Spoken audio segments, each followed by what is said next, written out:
నమస్తే. పాలమ్మిన పూలమ్మిన కష్టపడ్డ కాలేజీలు కట్టిన ఈ ఒక్క డైలాగ్ వింటే చాలు. తెలంగాణలోనే కాదు, 2 తెలుగు రాష్ట్రాల్లోనూ ఎవరికైనా టక్కున గుర్తొచ్చే పేరు మాజీ మంత్రి చామకూర మల్లారెడ్డి. సాదాసీదా వ్యాపారవేత్తగా ప్రస్థానం మొదలుపెట్టి వేల కోట్ల విద్యా సామ్రాజ్యానికి అధిపతిగా ఎదిగిన మల్లారెడ్డి రాజకీయాల్లోనూ తనదైన శైలిలో చక్రం తిప్పారు.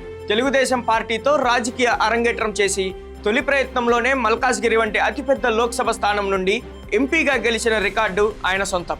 ఆ తర్వాత గులాబీ గుట్టికి చేరి 2018లో మేడ్చల్ ఎమ్మెల్యేగా గెలిచి కేసీఆర్ కేబినెట్ లో కార్మిక శాఖ మంత్రిగా పనిచేశారు. 2023 అసెంబ్లీ ఎన్నికల్లో కూడా బీఆర్ఎస్ తరపున మేడ్చల్ నుండి మరోసారి ఎమ్మెల్యేగా గెలిచినప్పటికీ రాష్ట్రంలో కాంగ్రెస్ ప్రభుత్వం రావడం మల్లన్నను సరికొత్త వ్యూహాలు రచించేలా చేసింది. మరి ఇప్పుడు మల్లన్న ప్లాన్ ఏంటి? ఎవరికి చిక్కకుండా గేర్ మార్చి రూట్ మారుస్తున్నారా అనేది ఇవాల్టి పాయింట్ ఆఫ్ వ్యూలో చూద్దాం.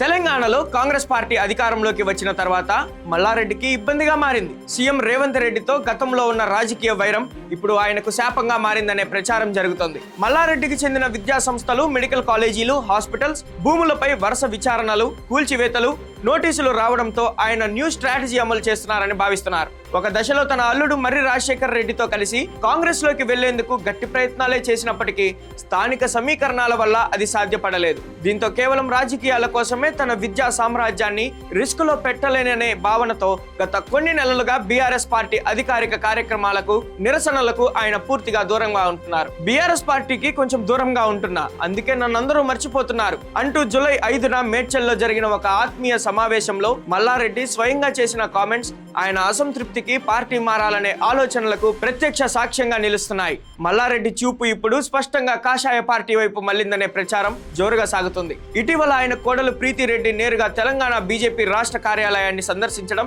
రాజకీయ వర్గాల్లో పెను సంచలనమే సృష్టించింది.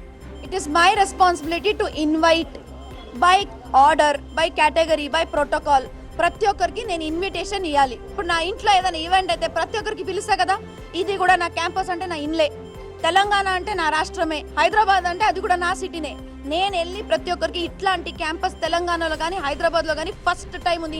ఇన్ఫాక్ట్ ఇండియాలో ఫస్ట్ టైం ఉంది. మీరు ఒకటి ఏదో ఆలోచిస్తారు, అదే దాంట్లో ఉండిపోతారు. నేను ఏం చేయాలి దానికి? ఇప్పుడు అది నా తప్పు కాదు. నేను నా పని నేను చేస్తున్నా. నేను మోదీ గారి దగ్గరికి వెళ్ళి ఏదైనా టికెట్ విషయం కానీ లేకపోతే బీజేపీ పార్టీ చేరుకునే విషయం కూడా ఖచ్చితంగా మాట్లాడలేదు. మేము మాట్లాడింది ఒకే ఒక విషయం ఏంటంటే, సార్ మా హైదరాబాద్లో ఇట్లాంటి ఒక లార్జెస్ట్ ఎడ్యుకేషన్ సిస్టమ్ ఉంది, ఇంతమంది 1,00,000 స్టూడెంట్స్ అక్కడ వస్తారు, ఇట్లా 1,00,000 స్టూడెంట్స్ మొత్తం ఏఐ గురించి చదువుకుంటున్నారు, ప్రతి ఒక్క క్షేత్రంలో డిజిటల్ ఇండియా కోసం, స్కిల్ ఇండియా కోసం చదువుతారంటే ఆయన పరిశాన్ అయింది. ఎక్కడ కూడా పార్టీ మారడం కానీ, పార్టీ చేరుకోవడం కానీ, టికెట్ కోసం కానీ ఎందుకు? ఇప్పుడు ఇది ఏం టైం ఇది? మనకి ఇంకా ఎలక్షన్ ఎన్ని రోజులు ఉన్నాయి చెప్పండి? ఇంకా 2.5 years ఉంది. మన దాని గురించి కాదు ఇక్కడ మాట్లాడేది. మనం మాట్లాడేది మన స్టూడెంట్స్ కోసం, మన హైదరాబాద్ ఏముందో అది చెప్పడం కోసం.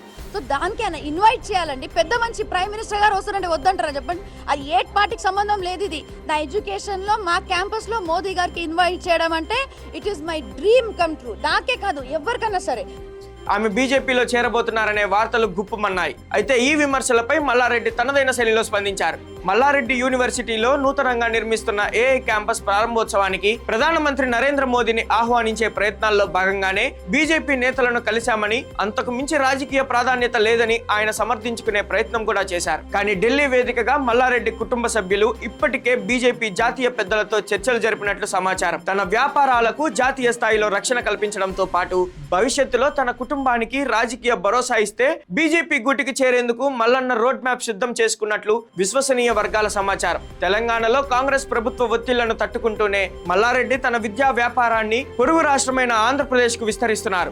ఏపీలోని ప్రముఖ ఆధ్యాత్మిక క్షేత్రం తిరుపతి రేణిగుంట సమీపంలో ఒక ప్రైవేట్ ఇంజనీరింగ్ కాలేజీని కొనుగోలు చేసి దానిని మల్లారెడ్డి డీమ్డ్ యూనివర్సిటీగా మార్చేందుకు కేంద్ర ప్రభుత్వం నుండి అనుమతులు తెచ్చుకున్నారు. ఆంధ్రప్రదేశ్ లో కూటమి ప్రభుత్వం అధికారంలో ఉండటం, కేంద్రంలో బీజేపీ పెద్దల ఆశీస్సులు ఉండటం వల్లే ఈ డీమ్డ్ యూనివర్సిటీకి ఇంత వేగంగా అనుమతి లభించిందనే టాక్ కూడా వినిపిస్తోంది. తిరుమల శ్రీవారి దర్శనం ప్రవచనానంతరం మల్లారెడ్డి స్వయంగా మాట్లాడుతూ కేంద్రం ఈ డీమ్డ్ యూనివర్సిటీకి అప్రూవల్ లెటర్ ఇచ్చిందని, రాయలసీమ విద్యార్థులకు ఇది ఎంతో మేలు చేస్తుందని ప్రకటించారు. ఈ తాజా పరిణామాలన్నీ గమనిస్తే మల్లన్న కేవలం వ్యాపారవేత్తగా మాత్రమే కాదు, పక్కా పొలిటికల్ ప్లానింగ్ తోనే అడుగులు వేస్తున్నట్లు స్పష్టమవుతుంది. అయితే బీజేపీ పెద్దలకు మరో సమస్య మొదలైంది. మల్లన్న మల్కాజ్గిరి పార్లమెంట్ పరిధిలో ఉండే అసెంబ్లీ స్థానాలు మొత్తం తనకి అప్పగిస్తే అన్ని గెలిపించుకొని వస్తానని మాట ఇచ్చారట. అయితే మరి ఇప్పుడున్న ఎంపీ ఈటెల రాజేందర్ మల్కాజ్గిరిని బలపరిచేలా అడుగులు వేశారు. కానీ ఈటెల టార్గెట్ కూడా ఎంపీ కాదు, ఎమ్మెల్యేనే. అలాంటప్పుడు బీఆర్ఎస్ నుంచి గత ఎన్నికల్లో మల్కాజ్గిరి అల్లుడు అయితే మేడ్చల్ మామ ప్రాతినిధ్యం వహిస్తున్నారు. అంటే ఈ రెండింటిని వదులుకోకుండానే మల్లన్న మల్కాజ్గిరి పార్లమెంట్ పరిధిలో ఉండే స్థానాలన్నీ తనకే అప్పగించాలని బీజేపీ పెద్దలను కోరుతున్నారు. ఇదే జరిగితే ఈటెల ఎక్కడి నుండి పోటీ చేయాలి? ఈ అసంతృప్తితోనే ఈటెల మనసు మార్చుకొని బీఆర్ఎస్ వైపు యూటర్న్ తీసుకుంటారనే ప్రచారం మరోవైపు కూడా జరుగుతుంది. తాను పార్టీ మారే అంశంపై మీడియా ప్రతినిధులు ప్రశ్నించినప్పుడు మేము తిరుపతిలో వర్సిటీ ప్లాన్ చేస్తున్నాం, తెలంగాణ తర్వాత ఏపీనే మనకు దగ్గర, ఒకవేళ నేను పార్టీ మారే ఆలోచన ఉంటే ఫస్ట్ నేనే మీడియాకు గుడ్ న్యూస్ చెప్తానంటూ తనదైన శైలిలో నవ్వుతూ దాటవేశారు. కానీ రాజకీయ విశ్లేషకులు మాత్రం గులాబీ జెండా నీడన ఉంటే తన వ్యాపారాలకు రక్షణ ఉండదని గ్రహించిన మల్లారెడ్డి కాషాయ గూటికి చేరేందుకు బలమైన పునాదిని ఇప్పటికే నిర్మించుకున్నారు. రాబోయే రోజుల్లో మల్లన్న బీజేపీ తీర్థం పుచ్చుకోవడం దాదాపు ఖాయంగా కనిపిస్తోంది. మరి ఈ ట్రెండ్ సెట్టర్ రాజకీయ పరిణామం ఇంకెన్ని మలుపులు తిరుగుతుందో చూడాలి. Thank you for watching Khyati connects.